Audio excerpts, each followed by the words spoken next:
Love comes into being through useful service to others. The inner self is as distinct from the outer self as heaven is from earth. Such as the love is, such is the wisdom, consequently such is the man. N 368. People are unaware that spirits even exist, let alone that angels are present with them. Man, before he is being regenerated, does not even know that any internal man exists, much. This I can declare: things that are in heaven are more real than things that are in the world. Love consists in desiring to give what is our own to another, and feeling his delight as our own. We do need to realize, though, that it is the quality of our love that determines the quality of this life. Peace has in it trust in the Lord, that he governs all things, provides all things, and leads to a good end. The nature of heaven is to provide a place there for all who lead good lives, no matter what their religion may be. A spiritual church first becomes a church when it acts as bidden by charity, charity being the true teaching of faith. For every man's soul is in a spiritual body after it has cast off the material coverings which it carried about in the world. Anyone can see that intending and not acting when we can is not really intending, and loving and not doing good when we can is not really loving. Everything good or true that the angels inspire in us is God's, so God is constantly talking to us. He talks very differently, though, to one person than to another. For heaven is within us, and people who have heaven within them come into heaven.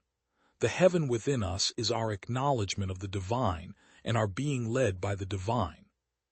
The spiritual idea of distances of space is the same as of distances of good or distances of truth, which are affinities and likenesses according to states of goodness and truth.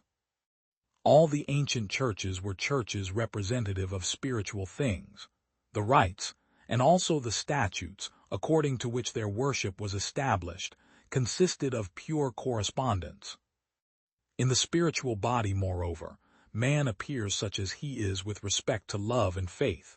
For everyone in the spiritual world is the effigy of his own love, not only as to the face and the body, but also as to the speech and the actions. Kindness is an inner desire that makes us want to do good things even if we do not get anything in return. It is the joy of our life to do them. When we do good things from this inner desire, there is kindness in everything we think, say, want, and do. What could be sweeter to us than to hear and persuade ourselves that we can be saved, even if we live like a savage beast?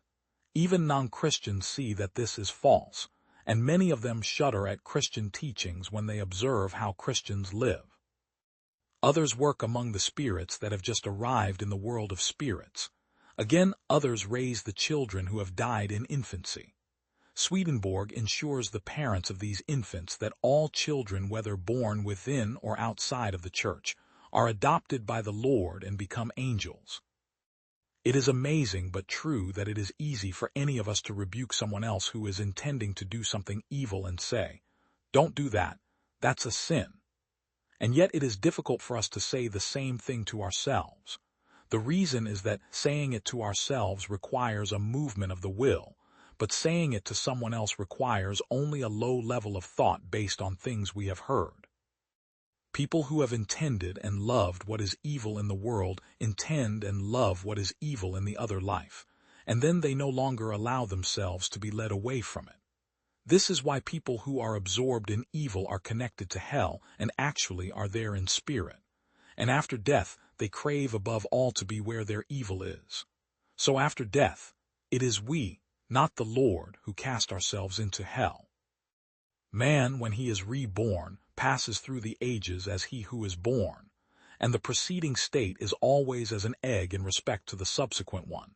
Thus he is continually conceived and born, and this not only when he lives in the world, but also when he comes into another life to eternity, and still when he cannot be further perfected, then to be as an egg to those things which remain to be manifested, which are indefinite. A life of faith without love is like sunlight without warmth, the type of light that occurs in winter, when nothing grows and everything droops and dies. Faith rising out of love, on the contrary, is like light from the sun in spring, when everything grows and flourishes. Warmth from the sun is the fertile agent. The same is true in spiritual and heavenly affairs, which are typically represented in the Word by objects found in nature and human culture.